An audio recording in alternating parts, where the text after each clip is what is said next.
Welcome everybody to another episode of Jeff's Vinyl Destination. And for this episode, I am joined once again by Tim Durling from Tim's Vinyl Confessions. As you may remember, Tim and I did an AC/DC CD episode a few weeks back, and about a month ago, right around Thanksgiving time, we did our part one episode of our Rush CD collection.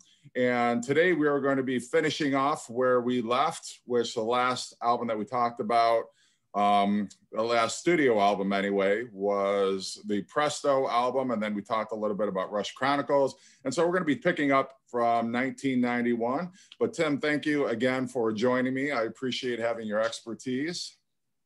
Well, thank you. Thank you, Jeff. You can call it that. Just, not a lifelong Rush fan, but a long time Rush fan. I mean, since I was 13. So it's a hard won and expensive knowledge. Yeah, absolutely.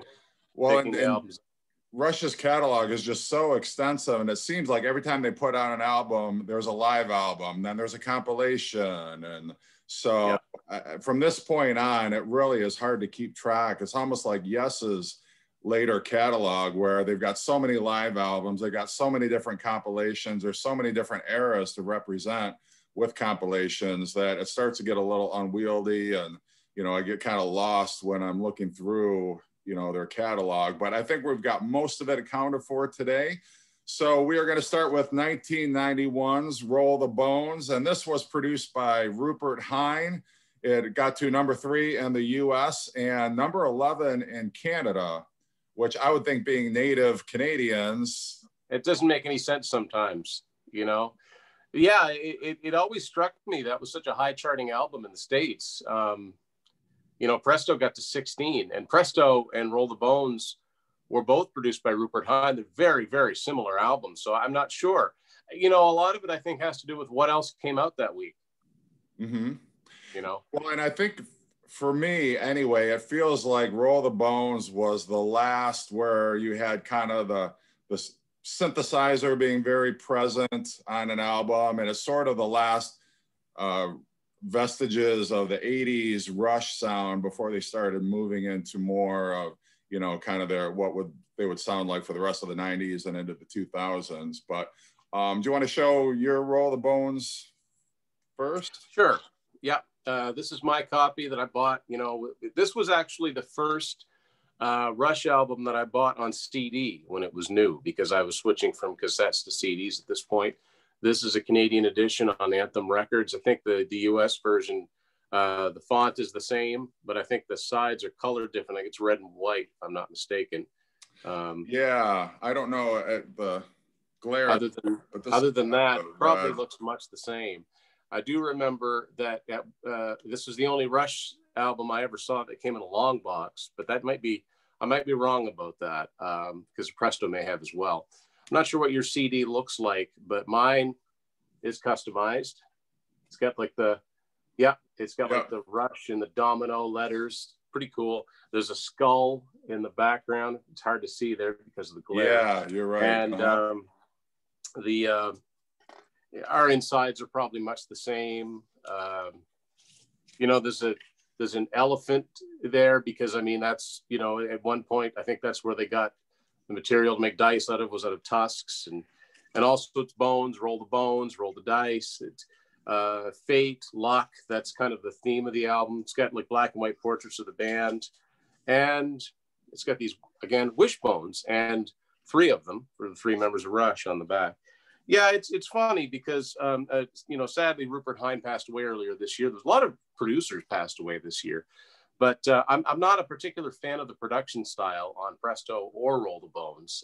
They got a lot more tougher sounding in the albums to come, but I do like the material on Roll the Bones quite a bit. I remember listening to this quite a bit when it first came out, although the keyboards thing was getting played out, and there are a lot of songs here that would probably sound heavier, harder without that keyboard presence. The first one, Dreamline, is a great song, and it survived many a Rush set list throughout the years. Like it survived well up into the 2000s as still being part of their set list. So that's Roll the Bones.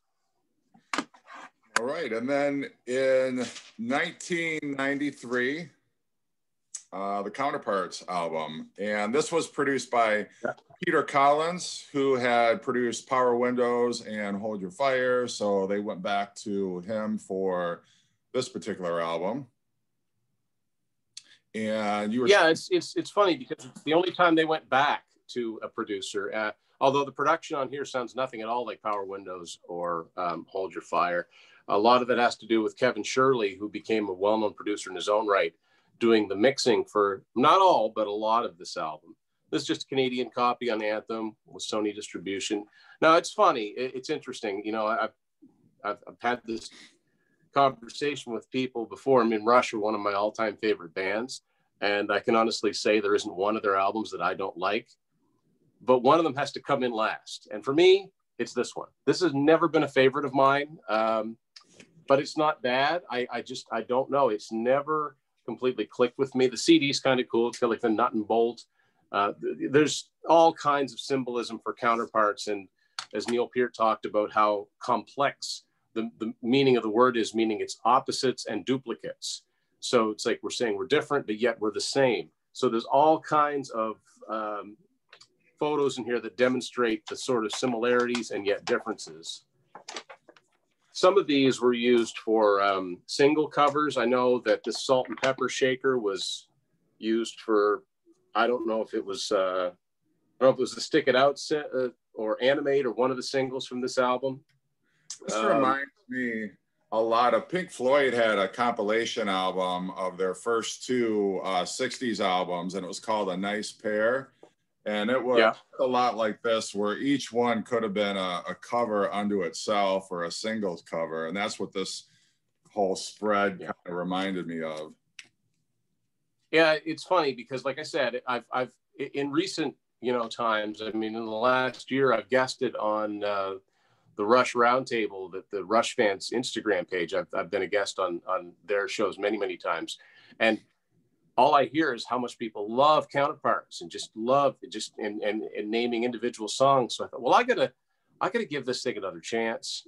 I don't know if it was the period that it came out. I really don't know what was with me. I bought it faithfully like a Rush fan would, but so I've been revisiting it, and there are some songs on here, Cut to the Chase and Double Agent, and that I really like. But I will say this. I think The Speed of Love, in my humble opinion, is the most boring Rush song I ever did. I'm not crazy about that one, but the production is far tougher sounding. The drums sound thicker, and so it's much better produced. As a matter of fact, I would have loved to have heard what Presto and Roll the Bones would sound like with this production on it. Yeah, for me, the first couple of tracks, about the first half of the album, I enjoy, but after that, it's just kind of forgettable. The rest of the album is just sort of, well, it's like you say, it's not bad, but it's not, anything that I'm going to consider, my favorite Rush tracks or even my favorite album side. The only thing I noticed is different about our CDs is on the back, the placement of the barcode, I think is a little... Okay. Yeah. So you would have a US version on Atlantic, and mine would be Anthem. Actually, this would be the last Rush album where Anthem was distributed in Canada by Sony. Yeah, there's that Atlantic logo right here. Yeah. So mine's just got the Anthem one. Okay. Yeah. But I think the booklet is the same. Pretty much the same. Okay. I like how, there's a section in the booklet, there's a couple things that refer to older Rush, but there's a section where there's series of 3 words like winking, blinking, and nod. And at one point it says beneath, between, and behind. I think that was kind of cool. And up here on the back of the booklet, it's like 1001001, like Body Electric. Okay. So, yeah, there's all kinds of smart little things in there for the Rush fan to pick up, the nerdy Rush fan like us. Yeah, I feel like every Rush album, Hugh puts some sort of reference to a previous album or a previous song or something like that, sort of like an inside joke that only Rush fans would get. One of the things I'm struck by is this red, yellow, blue here is like what the Police did for Synchronicity. Yeah, very much. Which, is another trio. I don't know that there's any connection there, probably not, but that's just what that reminded me of right there. I know that I know Rush were big admirers of the Police. I mean, listen to some of their stuff in the early '80s, New World Man and stuff like that. You know, they were obviously listening to them a lot. Yeah. So next thing I got, Jeff, it was a long stretch between Counterparts and the next Rush studio album. As a matter of fact, the longest one.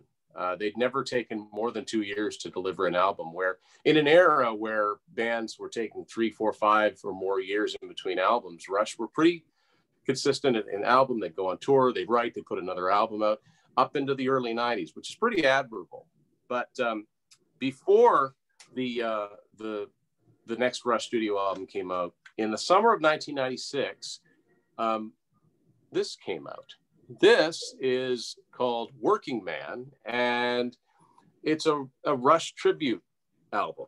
And you notice there's like these blue, I don't know, sort of mannequins or whatever. And one of them has a clock. So I don't know if that's a reference to Subdivisions or not.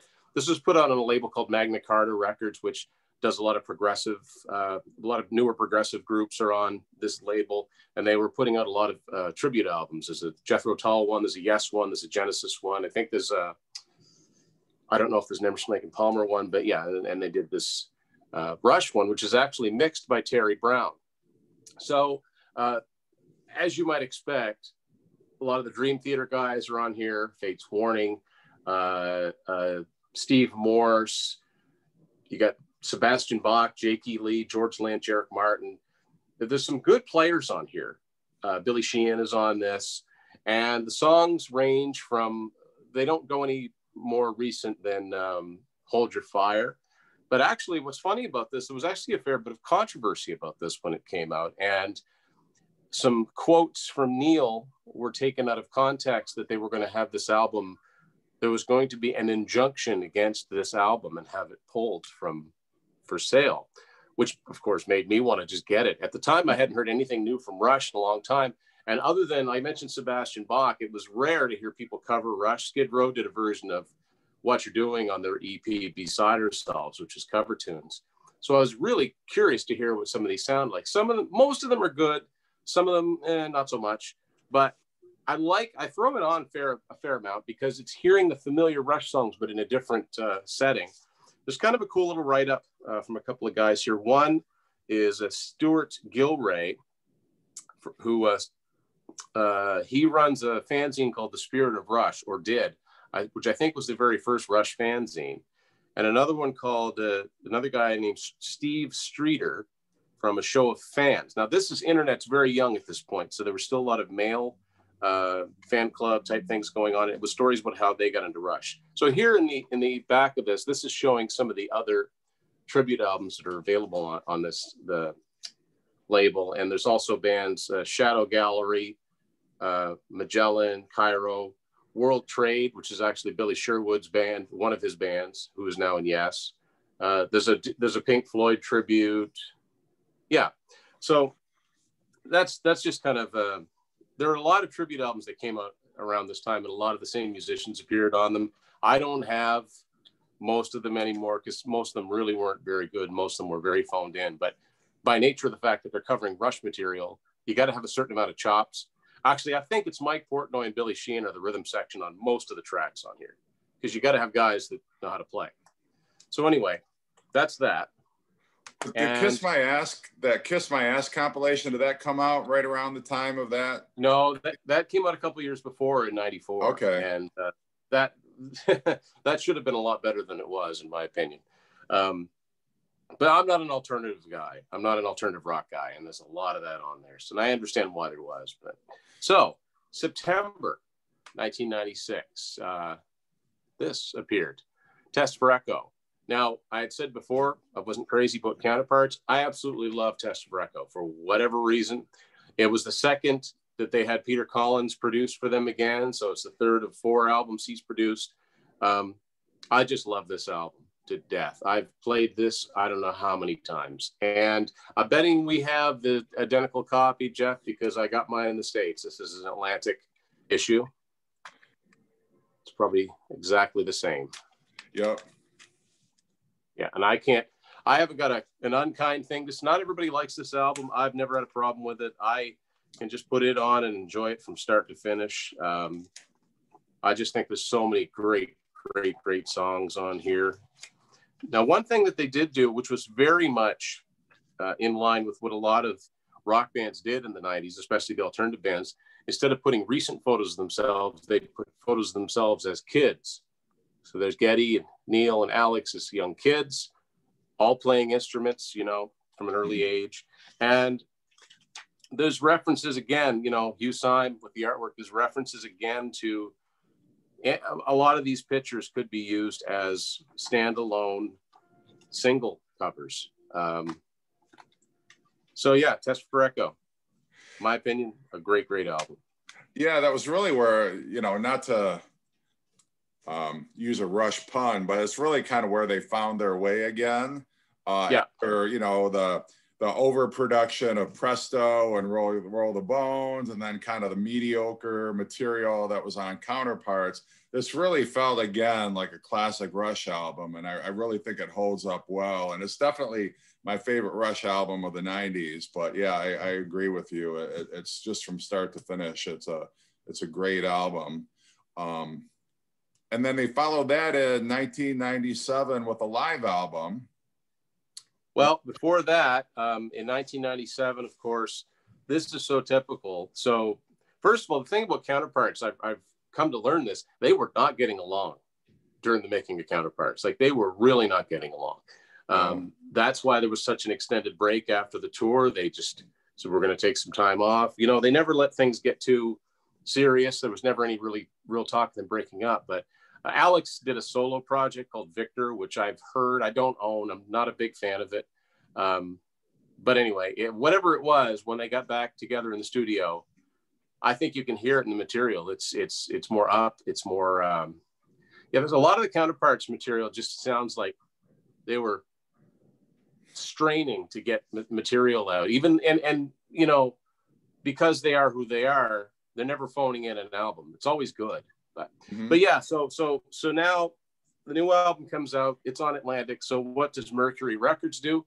Their former label, they did a complete series. This is when all those remastered CDs came out, and we saw a lot of those, mostly yours, in the last episode that we did. But they also put out a pair of these compilation albums, and I'll discuss them together because they're counterparts, literally. So the first one is retrospective 1974 to 1980. So it covers the first album through Permanent Waves. Second one is 1981 through 1987. So it's moving pictures through Hold Your Fire. We got these both from Columbia House in Canada. They're on Anthem Records. First one's got the Starman logo on it. This is what the disc looks like. And on the back cover, it's got a 70s era photo of the band. Not much in it for information, but there's not much really that you need for information. Although I do kind of like the art gallery feel they've got here. And it's interesting to me that they put the first album on the floor, probably because Neil's not on it. And the second one, so it's got this more modern, more 80s looking cover. Disc looks much the same. And it's like a Grace Under Pressure, I think, era photo of the band there. And this time around, it's very much similar with the booklet. But now the one on the floor is the first one, because there aren't as many albums to talk about. These ones are good to put on because you get used to hearing songs in certain order. So these are a pretty good mix of songs from those albums. And as you said, 1998, in the wake of the dual tragedies that happened to Neil with his daughter and his wife dying within the space of a year, Rush were on hiatus, as it would turn out, for a long time. But this was the last time that it wasn't automatically that a studio album was followed by a live album. At this point, we're talking about their fourth live album. It was, once again, the fifth album. And they did that consistently throughout their career. For the first part of their career, it was 4 studio albums, a live album. And so 1998, this came out, different stages. A really cool collection. I love the fact they got Tinker Toys on the cover here. I had Tinker Toys when I was a kid. This is a Canadian edition on Anthem. It's in a digipack. And I've got the 3-disc version, which the first 2 discs are from the Test for Echo and Counterparts tours, but the third disc is really cool because it was a recently discovered show from the Hammersmith Odeon in London in 1978 when they were on the Farewell to Kings tour. So I'll show you what's in here. This was really, really cool. Now, inside of this, it's got a quote from the song After Image. Suddenly you were gone from all the lives you left your mark upon. That was originally written for a friend of theirs, an engineer named Robbie Whelan, who died. This says, in loving memory of Jackie and Selena. And so let's take a look. Some live shots of the band throughout the years. This is the third disc by itself. And it's kind of funny because, you know, it shows the Hammersmith Odeon. That's Geddy looking like he's scalping tickets or trying to buy scalp tickets. That's Alex being carried out. And I think that's Neil peering through the windows there. So this is vintage, and they had recorded the show, and reportedly Geddy had a cold at that point. So when he listened back, his voice sounded strange to him. So they kind of put it on a shelf. They found it, and miraculously the tapes were still in good condition. So they put out this really cool live album within a live album. That was during the Farewell to Kings tour, correct? Yeah. So what's cool about this is that you're hearing songs like A Farewell to King, Cygnus X1, Cinderella Man, that there weren't official live versions for. So I really enjoyed that portion of it too. One of my favorite, well, okay, before I get into the booklet, one of the odder parts of this is this the disc that came with it.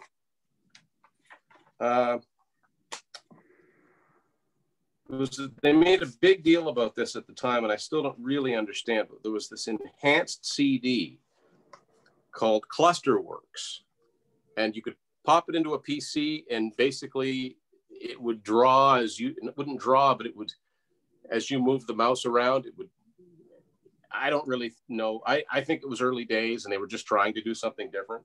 So there's this little, okay. So there's this single sheet of the band, and then there's the little thing explaining this Clusterworks. Yeah, less said about that, the better. But one of the cool things I saw, or I thought about this release, was the booklet that came with it, because it's got a really awesome collage of Rush memorabilia through the years. So it starts out in the early days. There's an old foot pedal. Of course, my eyes went right to this, the first album on 8-track. Where is it here? There's some really like vintage photos of the band. Kind of reminds me of Aerosmith remasters. Yeah. Yeah, that's a picture of Neil Peart, Peter Criss. I thought was pretty cool. And it goes along the rest of the 70s into the 80s. Yeah, there's ads. There's and again, when I didn't have ready access to the internet all the time, there was things on here that I found quite interesting. Now to find one particular thing. Okay, yeah. So here I believe is a Japanese picture sleeve for The Big Money, and it's on Epic Records. So their albums were on Epic Records at one point in Japan, which is, I found that interesting. It's a great live set. You know, the band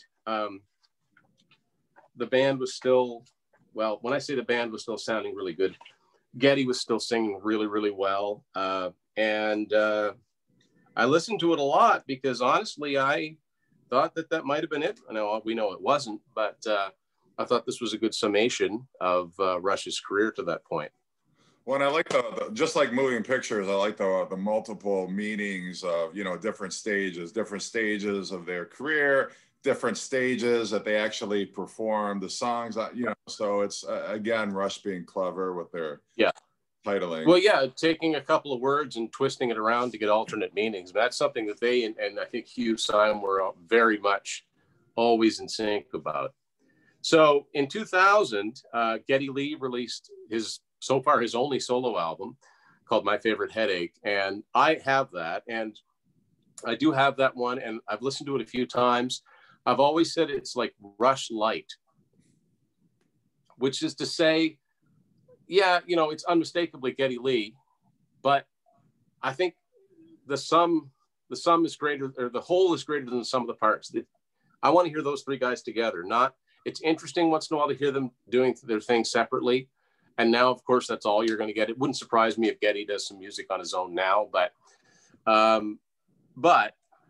as that album was just coming out, that's when started hearing reports that maybe they were working on some new material.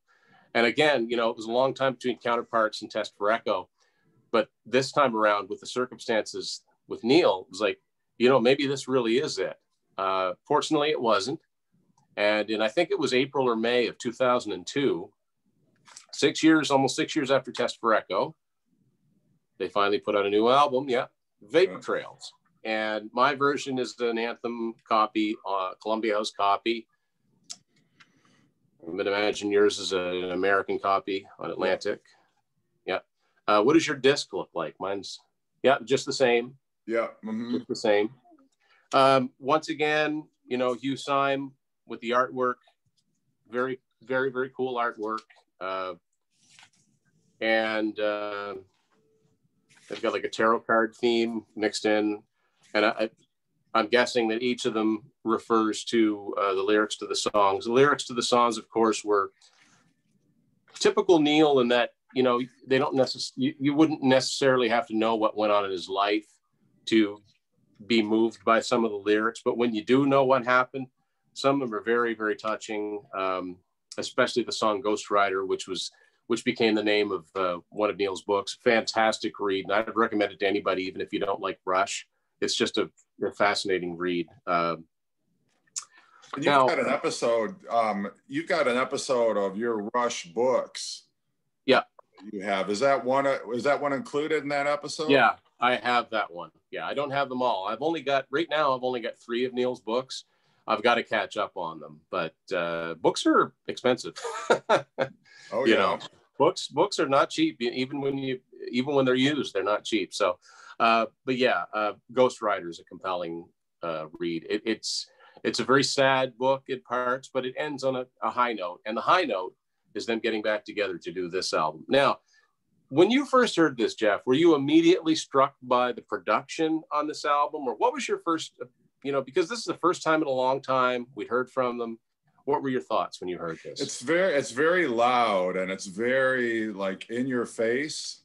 And I know this was the time of the loudness wars where everybody was cranking up the volume on their CDs. You'd put it in, and immediately, like, it was just a blast of sound. So that's the first thing I noticed was just how, loud and in your face it was. I think, that leads into probably the fact that they remixed this album at some point. And I was debating whether to talk about that here or later, because I do have it. Might as well talk about it here. My first impression, I was so glad they were, it was like hearing from old friends. And, I first heard One Little Victory and the drums came pounding in and I'm like, oh, wow. They're out to prove something.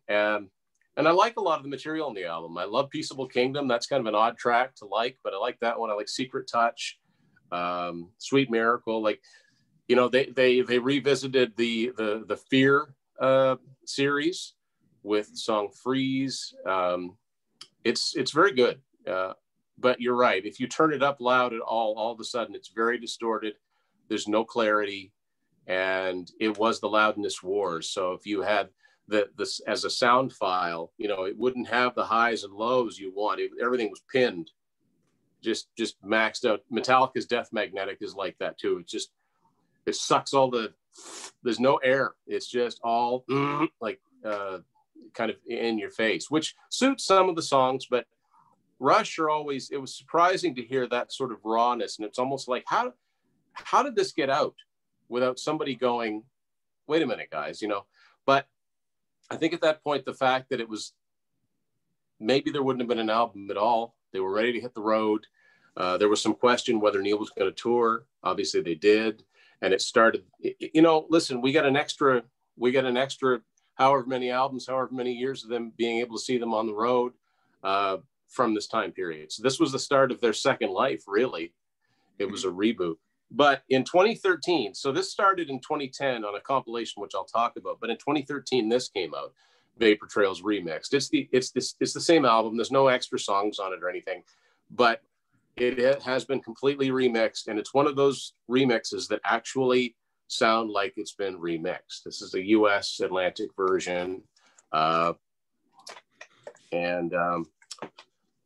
It's kind of the mirror image of the original cover. All the other stuff in it is the same, and I would recommend getting it. It's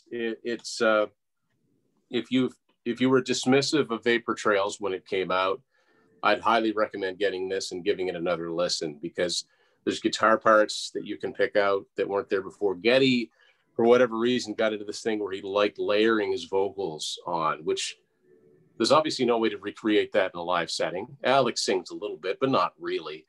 And this takes away some of that, strips it down. It just sounds better. Which version do you prefer? I've listened to them both, at different times. It just depends. But if I really want to get into the songs, I'll listen to the remixed version. If I really want to pay attention to them, if I just want to put it on the background, I can play the original. Mm-hmm.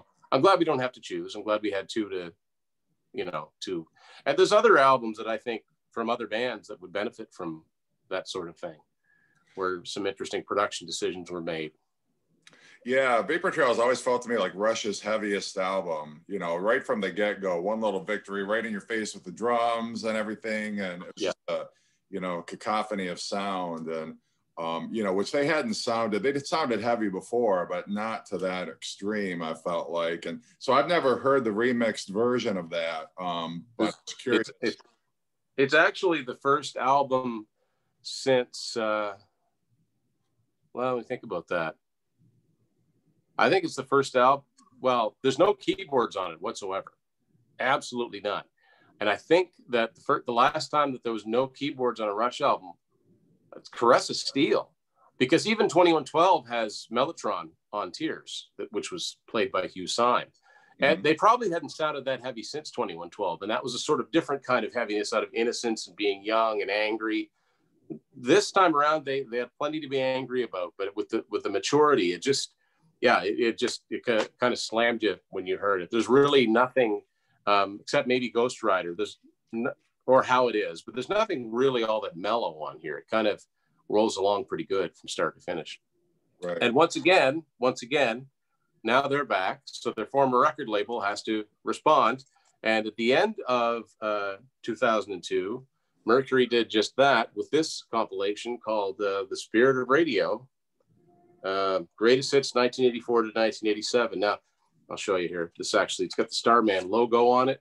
I just thought that was cool with the hype sticker. I used to try to save all my hype stickers, but I saved it and put it on top of there. This is a Canadian version, and there's absolutely nothing different on here, but it's a single disc best of, first time that ever happened. The main reason I bought this, though, when it did, is because it came with this bonus DVD that has 5 videos on it. They were advertising Chronicles on DVD. It's got Closer to the Heart, Tom Sawyer. It's the Exit Stage Left version of Tom Sawyer, Subdivisions, Big Money, and Mystic Rhythms. This was actually the first DVD I ever owned. I didn't have a DVD player at the time. And it's kind of cool. It looks like a radio dial, the disc itself.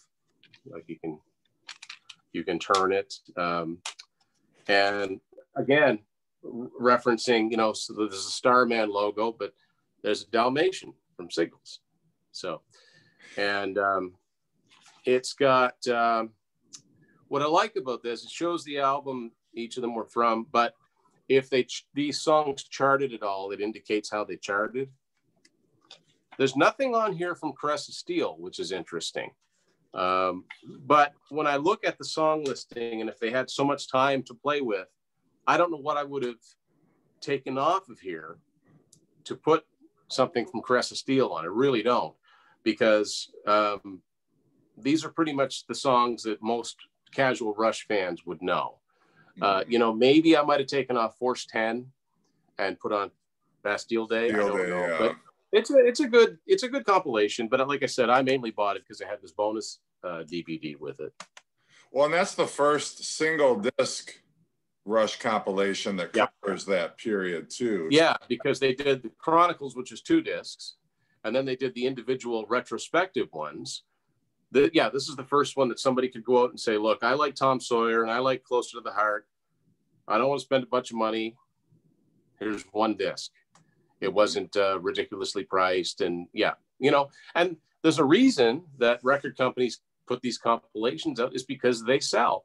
Because if you're the type of person that likes to track things like that, if you like to go like RIAA.com to, the gold and platinum database, over the years, these things will go gold or they'll go platinum. Like, people will buy them, especially if they never go out of print. If the record label never lets them go out of print and they're always available, somebody somewhere will pick it up.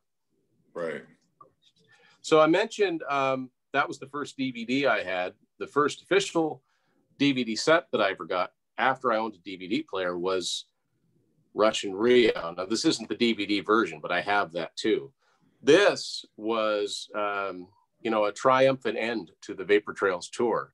First time they'd ever played in South America ever. They played 3 shows, and the story goes is that it was pure luck that they were actually to get a decent recording.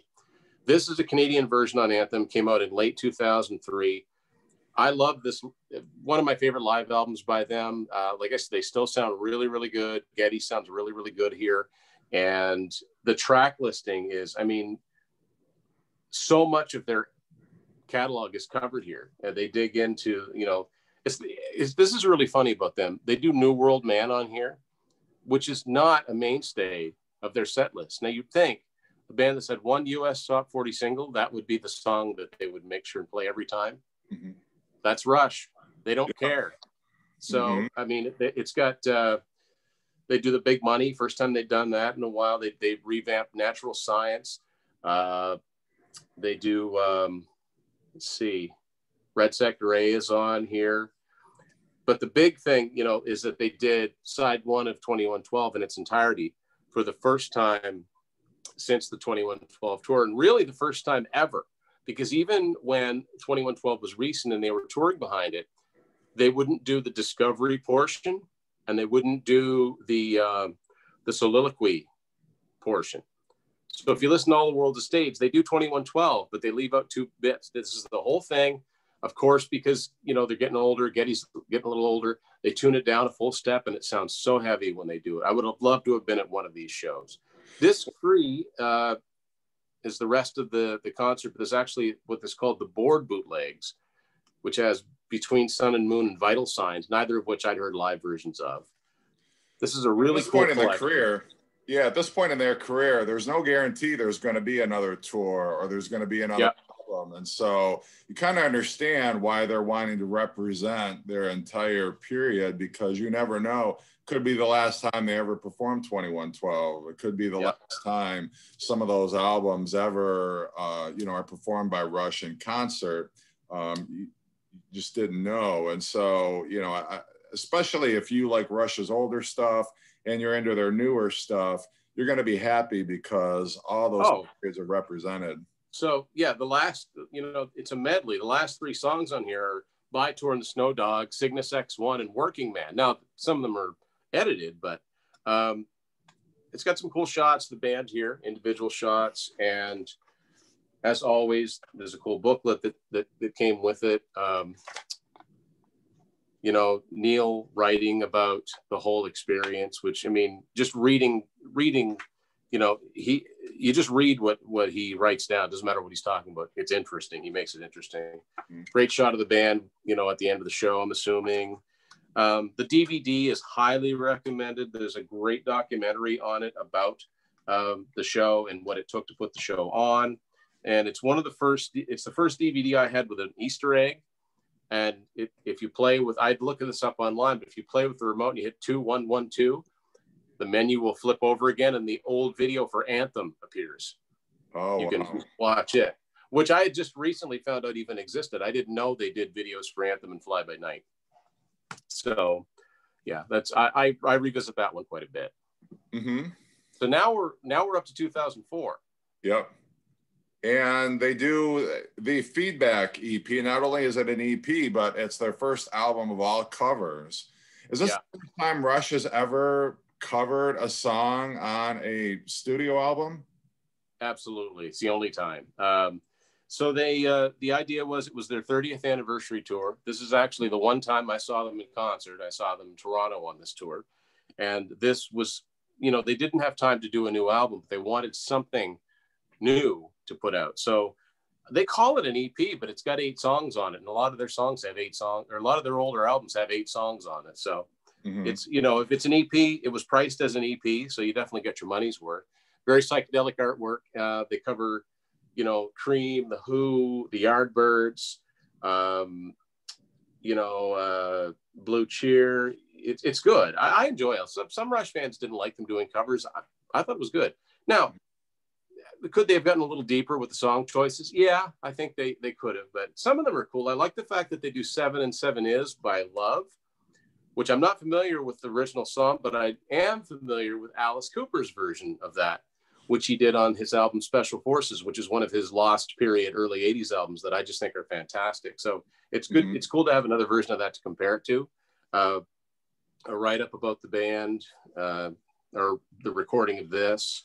And yeah, it was just a fun thing to do, and a fun thing to promote. And when I saw them in concert, they didn't do a lot. They did, I think Crossroads was one of the last songs. They did The Seeker, and they did an acoustic version of Heart Full of Soul, which is pretty cool.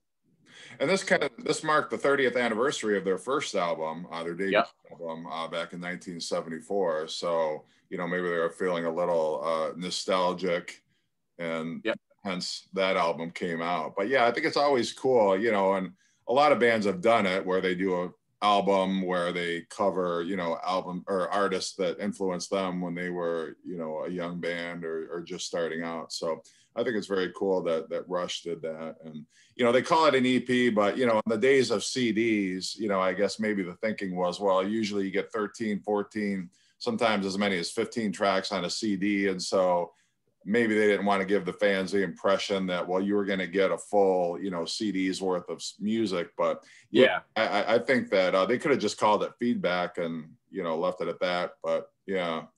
I think you're right. I think by calling it an EP, no one can go, well, it's only, well, they called it an EP. So that was the last new music from Rush for 3 years. But no real reason for it. I bet at the end of 2004, Alex did get into a little bit of legal trouble in Florida. And that was, we won't go into that. That was a long story, and he was cleared, and his son was involved. It was a New Year's party gone wrong, I think is how it turned out. And then in 2007, they put out what I think is a fine album, Snakes and Arrows. You talk about artwork in this one. This is just fantastic. This is a Canadian anthem version, Digipack. I've actually got 2 completely different versions of this to talk about. I really like this album too. This has a lot of great songs on it. It's got for the first time, there's 3 instrumentals on a Rush album, which is really cool. And the whole thing flows together really well anyway. I like the disc itself. Snakes and Arrows, I think, is the original version, you know, of the kids' game Shoots and Ladders is what that's based on, but it's not as friendly sounding. And always the same guys, you know. And Hugh Syme with the artwork, literally every page here could have been its own album art. And really, in some ways, I kind of like that as the album cover. That reminds me of Pearl Jam has an album called Yield. Yes. Same. Yep. Yep. Yeah. I don't know if Hugh Syme did that one or not, but so here's Far Cry. It's got like an old baby carriage being struck by lightning. There's a rainbow over here. Very striking artwork. Armor and Sword, this very, very cool artwork. You know, Working Them Angels. Now this was a precursor to Clockwork Angels. It's very steampunk looking. And what's cool about this album is I didn't get it till earlier this year, but I got Neil's book, Traveling Music, which he put out in 2003. And most of the chapters are prefaced by lyrics that if you were to get it back 2003, you wouldn't know, but they became lyrics to the songs on this album, which is cool. Now this one anyone who's an Alice Cooper fan, when you look at this, this reminds me of another album cover that Hugh Syme designed, which is Alice's live album he did in Cabo Wabo called A Fistful of Alice. So Hugh Syme did that album cover too. This looks very much like the same setting. I don't know if it is or not, but let's see what else is. It's all very, very cool. Yeah, Snakes and Arrows. So when this came out, they were always trying something new, and I've got a version of this, which is on a format that was very quickly abandoned, called MVI. This is a box that contains the Snakes and Arrows album.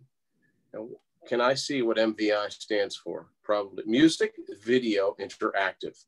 So this is made to be put in a PC. And this is a US copy on Atlantic. This was actually the first copy of this that I had. I later got the standard copy. Comes in a little box. It's got the same booklet with it. And the disc itself, so if you pop this into your PC, you can listen to the album, but there's also a DVD documentary on the making of the album, which I think people can watch on YouTube now. But I really like those types of things. I like the making of albums when they do that. So this was a format, I guess it never took off, but they probably thought it was going to be the next thing. So they wanted to be on it. And that was the beginning and end of MVI. It's a cool little thing to have, though, as a companion piece to the original album. Yeah, it's worth it for the documentary, too. So 2008, this is when it starts to become, well, actually, it started with Vapor Trails. Studio album, live album, studio album, live album. And they did it, and I have the DVD of it. I don't know if it came out as a standalone album, but it was called Snakes and Arrows Live, which I thought that's a rare lapse of cool titles for their live releases. Yeah, they just, I don't know if they were from the last album. You know, if they use that logic, All the World's a Stage would be 2112 live, and right, Exit Stage up would be Moving Pictures live. Like, yeah, that was kind of weird. So to keep new product in the system, I didn't pick this up until this year either. After Neil passed away, I just wanted to buy some Rush stuff. And when you've got most of it, you've pretty much got to go to things like this. This is a compilation called Working Men. Came out in 2009. And it's all live versions of Rush songs from Rush in Rio, from Snakes and Arrows Live. The only thing on here that's any different is a previously unreleased live version of One Little Victory. This is just a Canadian anthem version. There's the disc itself. And there's actually not even a booklet with this. Just all the information is right here. I didn't pay a lot for this. So yeah, so it's got our stuff from R30, Snakes and Arrows Live, and Rush in Rio. So for the casual person, this kind of reads like a best of, because it's got Spirit of Radio, Free Will, Subdivisions, Closer to the Heart, Tom Sawyer. So, you know, someone might pick this up and thinking it's the studio versions. Yeah, it's interesting. YYZ closes out that album. Which is that awesome version from Rush in Rio, where the crowd is singing to an instrumental. They're singing along with the melody. It's so cool. So Rush put out retrospectives 1 and 2 in 1997. So fortunately, they continued with that theme. I like the fact they continued with this theme, even though this is all of their Atlantic year stuff. This is Rush Retrospective 3. So this covers from Presto all the way up to Snakes and Arrows. And as you'll see, they've got that booklet cover to Snakes and Arrows, and Feedback is on the floor. So they're continuing the same format as the other two. This is a CD DVD set, and the DVD has, I think, all other videos from this era. So it's a perfect companion piece to the Counterparts DVD, which still doesn't have all their videos on it, but this has got, you know, Show Don't Tell, The Past, Superconductor, Roll the Bones, and there's not much else inside of this, but it's just a cool thing to have. It's got some live stuff on here. This was actually where the talk of remixing Vapor Trails first came up, because it's got One Little Victory and Earthshine, both of which are remixed, and people commented how much better they sounded. That's where the talk of remixing the entire album first appeared. So in 2010, they went on what they called the Time Machine Tour, where they did Moving Pictures in its entirety, but played two new songs that they were working on for their next album, Be You to Be and Caravan. And this is the CD version of, this is Rush Time Machine live in Cleveland, 2011. Cleveland was one of the first cities to take to Rush very early on. This is where you really start to notice Geddy's voice starting to, in my opinion, falter a little bit. And I hate to say that because, like I said, they're one of my favorite bands. But I think if anybody has the right to say it, it's a fan, someone that's using their ears to listen. The problem is that unlike some singers who lose the top end of their range, and I'm thinking of guys like Paul Stanley and David Coverdale, again, favorite singers of mine. It's not that Geddy's lost range. It's like he's lost control over where the notes are going to land. But anyway, it's a shame because as musicians, they were never better. And this is a good collection of songs. I mean, they do Presto on here. They do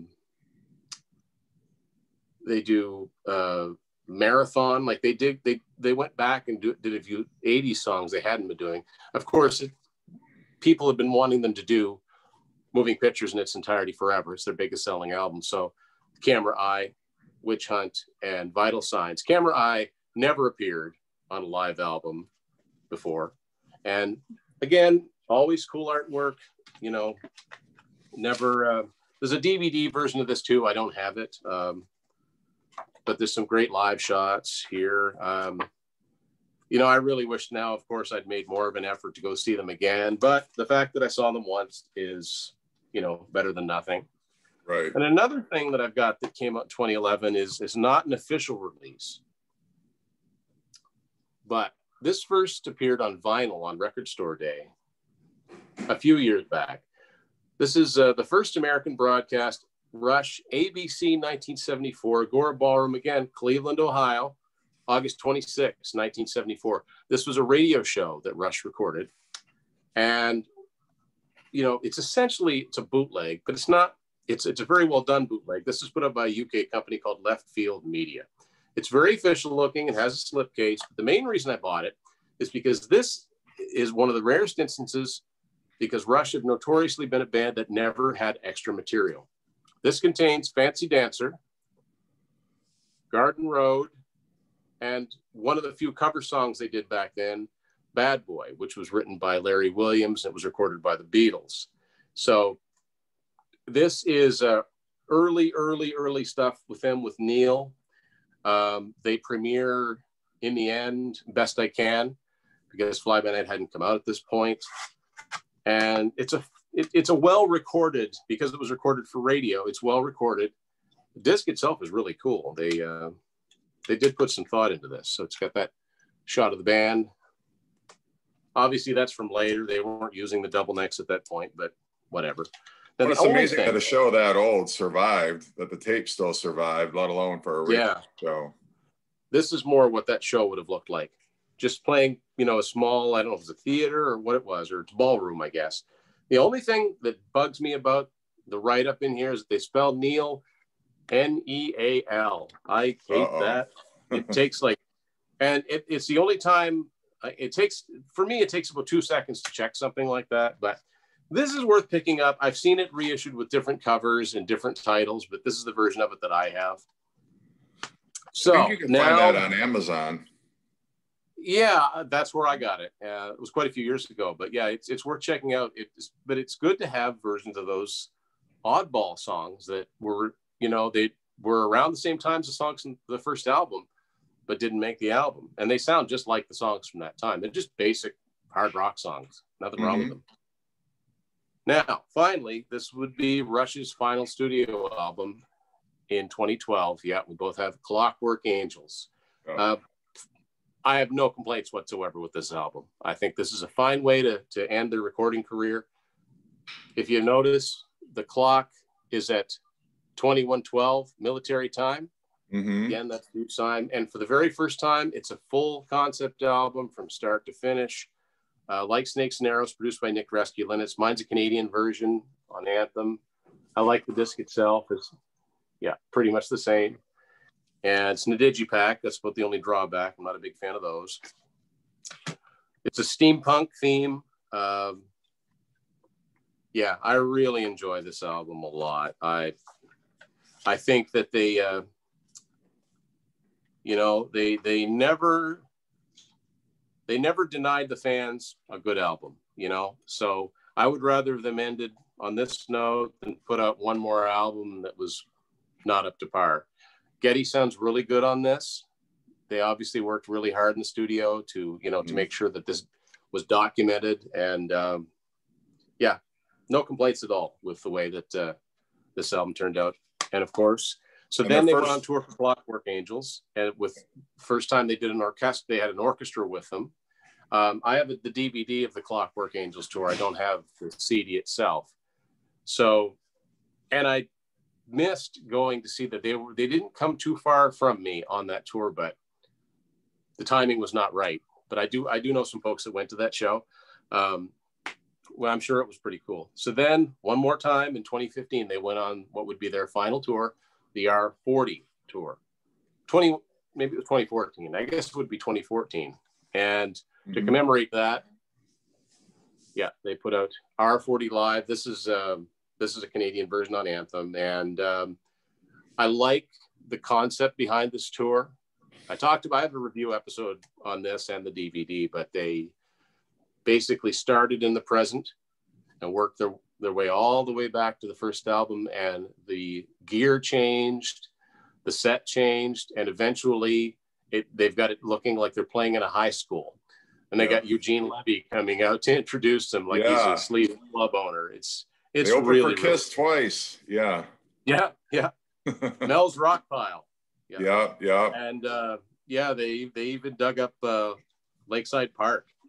But so again, this is Getty the way he was singing then. But I can enjoy this live album just for the sheer. Just read the track listing on here. So they do. It's the first time they ever did How It Is. They didn't even do that on the Clockwork Angels tour.